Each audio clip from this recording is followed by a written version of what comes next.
High, আমি সৌমিতা।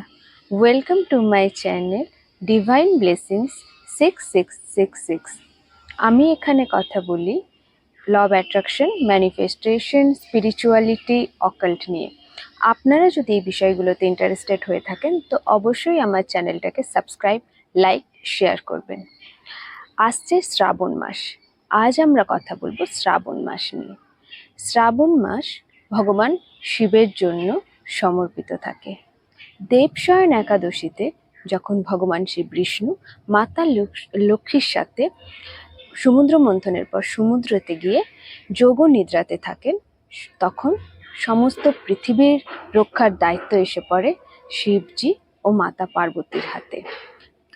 এই শ্রাবণ মাসেই ভগবান শিব এবং মাতা পার্বতী পৃথিবীতে বিরাজ থাকেন।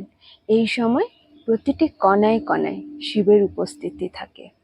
এই শ্রাবণ মাসে ভগবান শিবকে সবচেয়ে বেশি সন্তুষ্ট করা যায়। শিব পুরাণের মতে আছে যে এই শ্রাবণ মাসে সমুদ্র মন্থন হয়েছিল এবং সমুদ্র মন্থনের পরে আমরা সবাই জানি যে বিষ, যে গরল উঠেছিল, সেই গরল কণ্ঠে ধারণ করেছিলেন মহাদেব। তখন কি হয়েছিল, মহাদেবের পুরো শরীর নীল হয়ে যায়, তাই মহাদেবের আর এক নাম নীলকণ্ঠ। এবং যখন প্রচণ্ড যন্ত্রণা হচ্ছে গলায় মহাদেবের, তখন সমস্ত ভগবান মহাদেবের মাথায় এক ঘটি করে জল দিয়েছিল এবং সেই জলের সাথে ধুতরা, বেলপাতা, ভাং ঔষধি হিসেবে ব্যবহার করেছিল। তাই তখন থেকেই প্রচলিত আসছে এই শ্রাবণ মাসে মহাদেবের মাথায় জল দেওয়ার নিয়ম। কারণ জেনে নেওয়া যাক শ্রাবণ মাসে আমরা কি কি করব। যদি পুরো শ্রাবণ মাস আমরা নিরামিষ খেতে পারি তো খুবই ভালো, যদি না খেতে পারি কোনো অসুবিধা নেই। সোমবার দিনকে আমরা শুধুমাত্র ব্রত রাখবো। এই সোমবার দিন সকালে স্নানাদি সম্পন্ন করে আপনি আপনার পুজোস্থলে গিয়ে প্রথমে হাতে গোটা আতপ চাল নিয়ে আর জল নিয়ে একটা ফুল নিয়ে সংকল্প করবেন ভগবান মহাদেবের উদ্দেশ্যে যে আপনি তার কাছে এই ব্রতটা রাখছেন। এই ব্রত রাখার সময় আপনার ব্রত যেন সম্পন্ন হতে পারে এবং কোনো বাধা বিঘ্ন না আসে।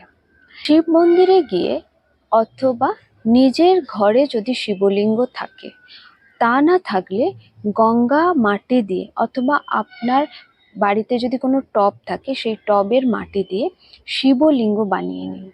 সেই শিবলিঙ্গতে পঞ্চামৃত দিয়ে শিবের মাথায় জল দিন আর একটি করে বেলপাতাতে সাদা চন্দন অথবা অষ্টগন্ধ দিয়ে লিখুন রাম নাম আর শিবের মাথায় সেই বেলপাতা অর্পণ করুন।